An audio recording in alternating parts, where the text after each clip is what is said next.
Hi guys, welcome back to my channel. Alam niyo ba? So may bago na naman tayong video na itatakel. Ito ay kay Pacific Defense PH. So sabi nga niya dito is breaking news. Spain nag-offer ng S-80 submarine para sa Philippine Navy. So mas malakas daw ito at mas advanced. Kasi diba meron tayong offer galing sa South Korea, sa France, ng mga submarine. So ito, panibagong offer naman na galing naman sa Spain. Tara, panoorin natin.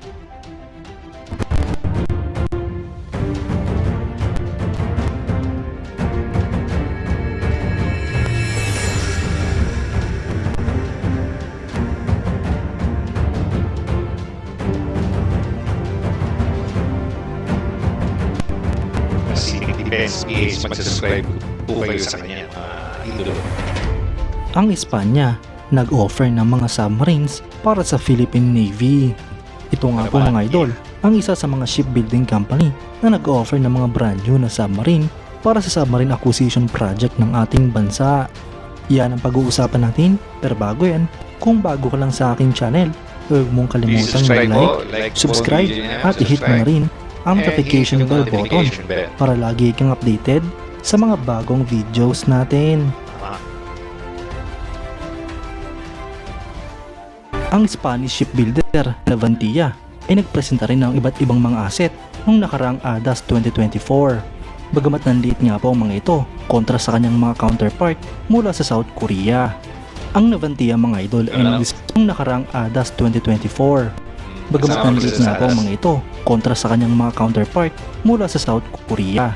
Ang Spanish shipbuilder na Navantia ay nagpresenta rin ng iba't ibang mga asset nung nakaraang ADAS 2024. Bagamat nanliit nga po ang mga ito kontra sa kanyang mga counterpart mula sa South Korea. Ang Navantia mga idol ay nag-display lamang ng dalawang ship models. Ito nga po ay ang S-80 diesel electric submarine at ang TGE Avante 2200 patrol vessel design. So, dinisplay ito sa ADAS ng Spain, Avantia. So, ito ay isang submarine na S-80 model. Wala nga pong scale model na pinakita ang Navantia sa proposed frigate or corvette para sa Philippine Navy o sa iba pang regional navies. Kahit na nga po ang mga ino-offer ng Navantia sa bansang Australia. Ang Navantia mga idol ay nagsabi na sila ay interesadong mag-offer ng modified variant ng S-80 submarine design para sa Philippine Navy submarine requirements. Ngunit di nga po tulad ng naval group ng France at Hanwha Ocean ng South Korea ay wala pang seryosong pitch ang Navantia para sa acquisition project na ito. Ang nakakagulat dito mga idol ay ang presensya ng Avante 2200 patrol vessel. Ito nga po ay kahit ng Philippine Navy ay mas interesadong bumili ng mga bagong frigates at corvettes para sa patrol vessels. Habang ang Philippine Coast Guard naman ay interesadong magdagdag ng mga patrol vessel o multi-role response vessel, ngunit walang scale model na dinisplay ang Navantia na para sa Philippine Coast Guard. Matagal na nga po natin naibalita mga idol ang planong pag-offer ng Espanya para sa kanilang S-80 Plus class submarine o Isaac Peral class submarine. Ito nga po isang Spanish class na binubuo ng 4 na submarine na ginawa ng Spanish company na Navantia. Ang class ng submarine na ito mga idol ay nagsimula noong late 1990s nung ang Espanya ay nag-order para sa mga submarines at i-produce ito noong 2003. Ngunit dahil nga po sa mga problema sa disenyo ay humaba ang construction nito at niredesign noong 2010. Gayun din nga po ang Spanish government budget crisis kung saan dumagdag nga po ito sa delay para magawa ang mga submarine na ito. At noon nga lang pong November 30, 2023, ang unang klase sa submarine na ito ay pumasok sa serbisyo ng Spanish Navy. Sa kasalukuyan mga idol ay merong 4 na submarine ang pinaplanong gawin. Isa dito ang kompleto na. So, bago pa lang pala ito. So, 2023 lang pumasok ito sa fleet ng Spain. So, hindi pa natin alam kung gaano ka-capable itong submarine na ito.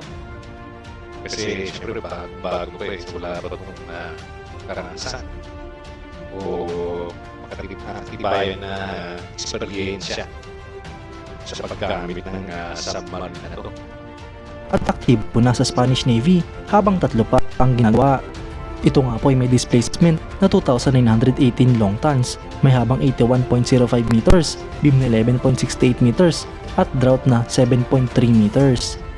Ito nga po ay may maximum speed na 12 knots kapag surface habang 19 knots naman kapag submerged. Ang maximum range naman nito ay 8,000 kilometers habang endurance naman ay 30 to 55 days. Ito nga po ay may complement na 32 habang ang armament naman nito ay 6 na 533mm torpedo tubes na may iba't ibang torpedoes at harpoon missiles. Ang Navantia mga idol ay kinumpirma sa isang press conference na sila ay mag-offer ng mga submarines para sa Philippine Navy at gagawa ng submarine base and training center para sa Philippine Navy. Ang submarine base nga pong ito mga idol ay nakalocate sa Ormoc, Leyte. Mga idol, kung pagkukumparahin natin ang ino-offer ng Naval Group at Hanwha Ocean sa submarine na ino-offer ng Navantia ay di hamak na mas advanced at mas malakas ang SAT submarine na ino-offer ng Espanya. Mas malaki nga rin po ang submarine na ito kung ikukumpara sa gawa ng France at ng South Korea. Ngunit ang tanging problema lang dito mga idol, So mas malakas at mas malaki ang ino-offer ng Spain kaysa sa Hanwha at France. Ang presyo na naman pa dito. Ang magtatalo dito. Pero ang sinasabi niya yan, Pacific Defense, ang presyo dahil siguradong mas mahal ang submarine na ito kumpara sa iba. Bukod pa dyan ay nakadepende rin ito sa magiging offer ng Navantia at ng Espanya para sa submarine acquisition project. Dapat nga laking benepisyo ang may bibigay nito sa Philippine Navy at talagang masusulit ang ibabayad ng ating bansa para sa 2 o 4 na submarine na bibilihin ng Pilipinas. Wow, Kayo mga idol, anong masasabi nyo?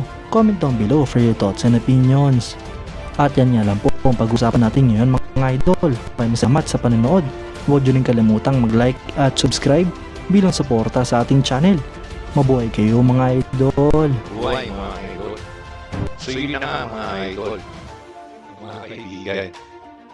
So mas mahal siya, yun nga, mas advanced, mas malaki kaysa sa France at sa South Korea na offer.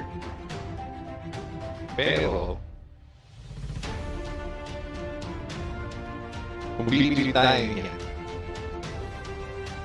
mas maganda na ma-deliver agad sa atin. Kumbaga, kung kanino man tayo umorder is ma-deliver agad sa atin. Kasi kailangan natin yan. Parang hindi naman tayo walang submarine sa Southeast Asia, pero huli-huli na talaga tayo. Kasi maski Singapore, liit na bansa, meron silang fleet o meron silang submarine. Tayo lang ang wala. So napag-iwanan talaga tayo. Kung 4 talaga, alam ko 2 lang o 3 planong bilhin ng ating gobyerno. Pero 4, wow. Sana matuloy talaga yan. Kung hindi man isang bagsakan na 4, at least 2 muna ang bilhin muna natin para meron na tayong submarine sa ating Navy, di ba? Di ba maganda yun? Kaya ano ba tingin yung mga idolo? Ano nga ba talaga ang gusto nating bilhin?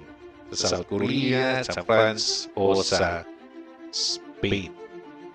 Yun nga lang, ang magkakatalo lang talaga yan, yung presyo, saka yung specification ng submarine yan. Pero usually talaga, presyo talaga ang magkakatalo dyan. Kasi sa mga binibili din naman natin mga barko, nagtatanggal na lang tayo ng mga armaments na hindi natin sinasama para mapamura o magkaroon tayo ng bagong barko kahit pa paano, kahit kulang sila ng armaments, di ba? So yun, actually matagal na naplano itong submarine na ito, way back siguro around 2020, if I'm not mistaken. Pinag-uusapan na ng submarine na ito, pero hanggang ngayon hindi pa rin tayo makapag-decide kung kanino tayo bibili. At hindi pa nga, nadagdagan pa ng isang bansa o kumpanya na nag-offer ng submarine nila. So kung sino man talaga o may plano ba talaga ang ating bansa na kumuha ng submarine, sana magkato talaga na bumili tayo na. At kung kanino man, at least meron na tayong pagmamalaki dahil meron na tayong submarine capability sa ating naval fleet. Di ba? Di ba mga idolo?